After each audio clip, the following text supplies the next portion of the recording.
पहले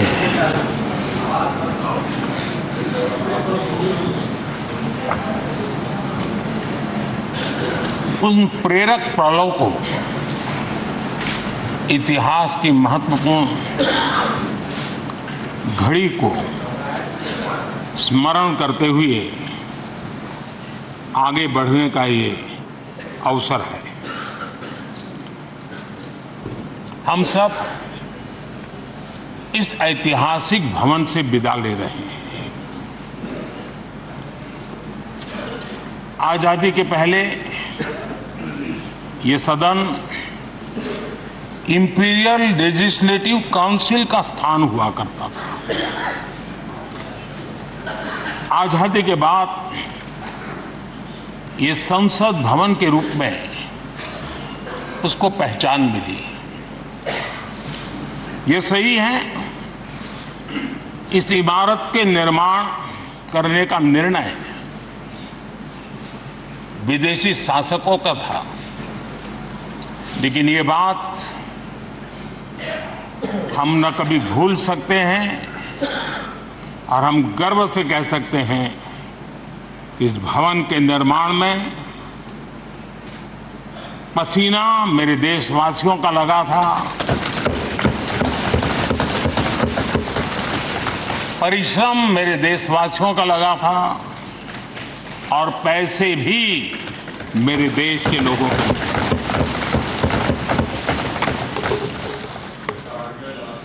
इस 75 वर्ष की हमारी यात्रा ने अनेक लोकतांत्रिक परंपराओं और प्रक्रियाओं का उत्तम से उत्तम सृजन किया है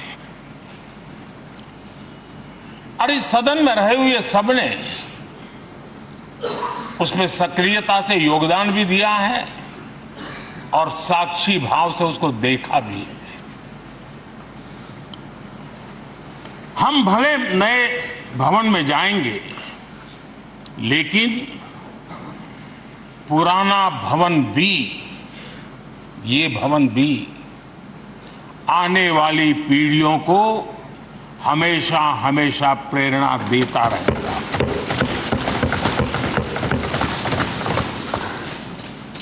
ये भारत के लोकतंत्र की स्वर्णिम यात्रा का एक महत्वपूर्ण अध्याय, जो सारी दुनिया को भारत की रगों में लोकतंत्र का सामर्थ्य कैसे है, इसका परिचित कराने का काम इस इमारत से होता रहेगा।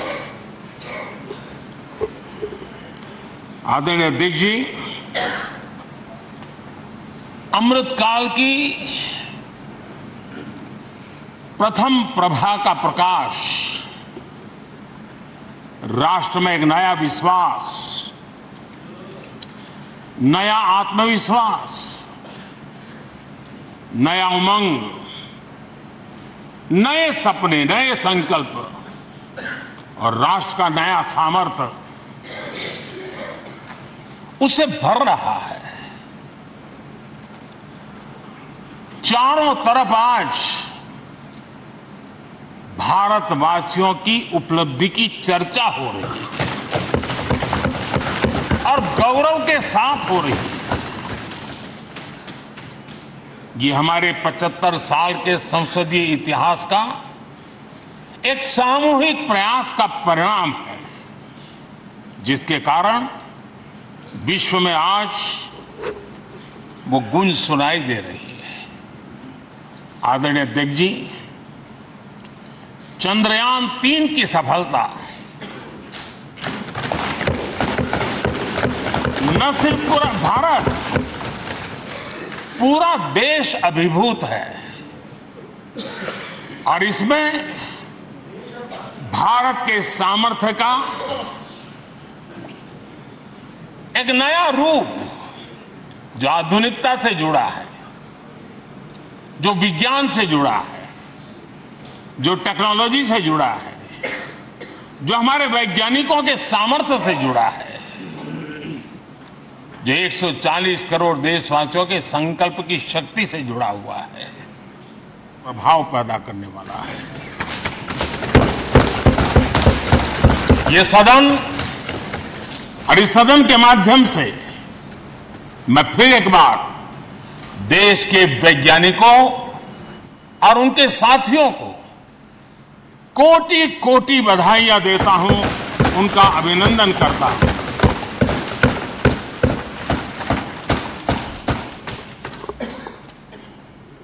आदरणीय अध्यक्ष जी, ये सदन ने भूतकाल में जब नेम की समिट हुई थी, सर्वसम्मति से प्रस्ताव पारित करके देश के इस प्रयास को सराहा था। आज G20 की सफलता को भी आपने सर्वसम्मति से सराहा है।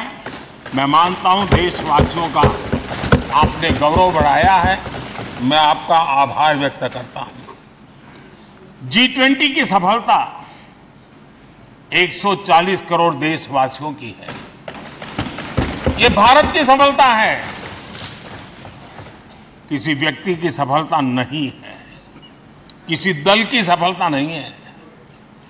भारत के फेडरल स्ट्रक्चर ने, भारत की विविधता ने 60 स्थानों पर 200 से अधिक समिट और उसकी मेजबानी हिंदुस्तान के अलग अलग रंग रूप में देश की अलग अलग सरकारों ने बड़े आन बान शान से की और ये प्रभाव पूरे विश्व भर के मन पर पड़ा हुआ है। ये हम सबके सेलिब्रेट करने वाला विषय है, देश के गौरवगान को बढ़ाने वाला है। और जैसा आपने उल्लेख किया, भारत इस बात के लिए गर्व करेगा, जब भारत अध्यक्ष रहा उस समय अफ्रीकन यूनियन इसका सदस्य बना।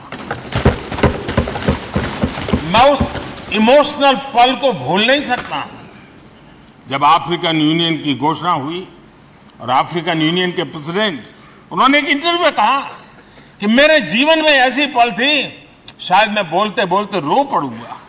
आप कल्पना कर सकते हैं कि कितनी बड़ी अपेक्षा और आशाएं पूरी करने का काम भारत के भाग्य में आया। आदरणीय अध्यक्ष जी, भारत के प्रति शक करने का एक स्वभाव कई लोगों का बना हुआ है और जब आजादी मिली तब से चल रहा है। इस बार भी यही था, कोई डिक्लेरेशन नहीं होगा, असंभव है। लेकिन ये भारत की ताकत है कि वह भी हुआ और विश्व सर्वसम्मति से एक साझा घोषणा पत्र लेकर के आगे का रोड मैप लेकर के यहां से प्रारंभ हुआ है। और अध्यक्ष जी, आपके नेतृत्व में, क्योंकि भारत की अध्यक्षता नवंबर के आखिरी दिन तक है, इसलिए अभी हमारे पास जो समय है उसका उपयोग हम करने वाले हैं। और आपकी अध्यक्षता में दुनिया भर के ये जो G20 के सदस्य हैं, P20 पार्लियामेंट के स्पीकर्स की एक समिट, जैसे आपने घोषणा की, सरकार का आपके इस प्रयासों को पूरा समर्थन रहेगा, पूरा सहयोग रहेगा। आदरणीय अध्यक्ष जी, हम सबके लिए गर्व की बात है कि आज भारत विश्व मित्र के रूप में अपनी जगह बना पाया है। पूरा विश्व भारत में अपना मित्र खोज रहा है, पूरा विश्व भारत की मित्रता को अनुभव कर रहा है। और उसका मूल कारण है हमारे जो संस्कार है, वेद से विवेकानंद तक जो हमने पाया है। सबका साथ सबका विकास का मंत्र आज विश्व को हमें साथ लाने में जोड़ रहा है। आदरणीय अध्यक्ष जी, ये सदन से विदाई लेना एक बहुत ही भावुक पल है। परिवार भी अगर पुराना घर छोड़कर के नए घर जाता है तो बहुत सारी यादें कुछ पल के लिए उसको झकझोर देती है।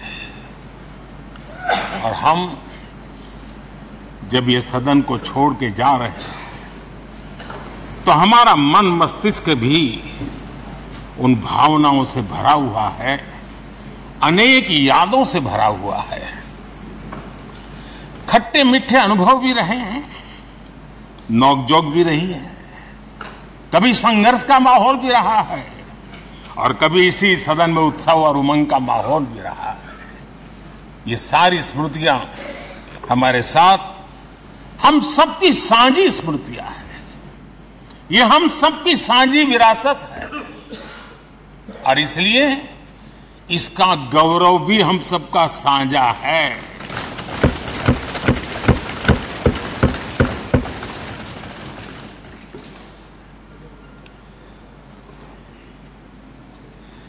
आजाद भारत के नवनिर्माण से जुड़ी हुई अनेक घटनाएं इन 75 वर्ष में यही सदन में आकार लेती हुई हमने देखी है।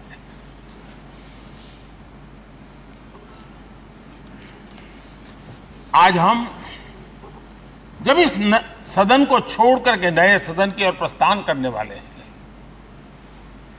तब भारत के सामान्य मानवीय की भावनाओं को जहां जो आदर मिला है, सम्मान मिला है, उसकी अभिव्यक्ति का भी एक अवसर है। और इसलिए आदरणीय अध्यक्ष जी, मैं पहली बार जब संसद का सदस्य बना और पहली बार एक सांसद के रूप में इस भवन में मैंने प्रवेश किया, तो सहज रूप से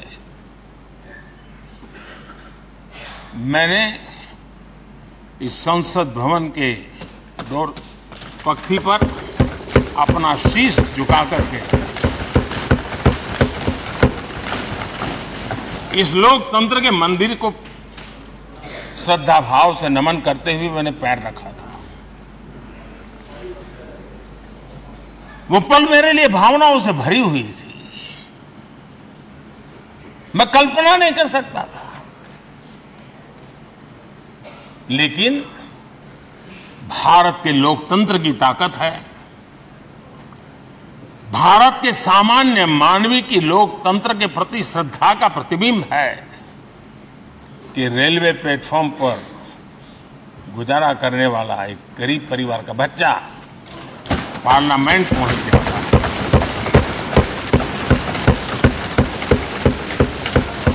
मैंने कभी कल्पना तक नहीं की थी कि देश मुझे इतना सम्मान देगा, इतना आशीर्वाद देगा, इतना प्यार देगा, सोचा नहीं था अध्यक्ष जी। आदरणीय अध्यक्ष जी, हम में से बहुत लोग हैं जो संसद भवन के अंदर जो चीजें लिखी गई उसको पढ़ते भी रहते हैं, कभी कभी उसका उल्लेख भी करते हैं। हमारे यहाँ संसद भवन के प्रवेश द्वार पर एक छांदोग्य उपनिषद का एक वाक्य है, लोक द्वारम करके पूरा वाक्य है। उसका मतलब ये होता है कि जनता के लिए दरवाजे खोलिए और देखिए कि कैसे वो अपने अधिकारों को प्राप्त करती है।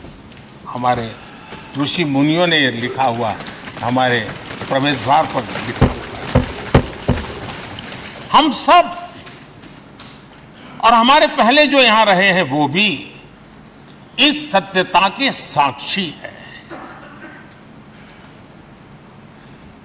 आदरणीय अध्यक्ष जी, समय रहते जैसे जैसे वक्त बदलता गया, ये हमारे सदन की संरचना भी निरंतर बदलती रही है और अधिक समावेशी बनती गई है। समाज के हर वर्ग का प्रतिनिधि विविधताओं से भरा हुआ इस सदन में नजर आता है। अनेक भाषाएं हैं, अनेक बोलियां हैं, अनेक पहरवेश हैं, अनेक खान पान है, सदन के अंदर सब कुछ है,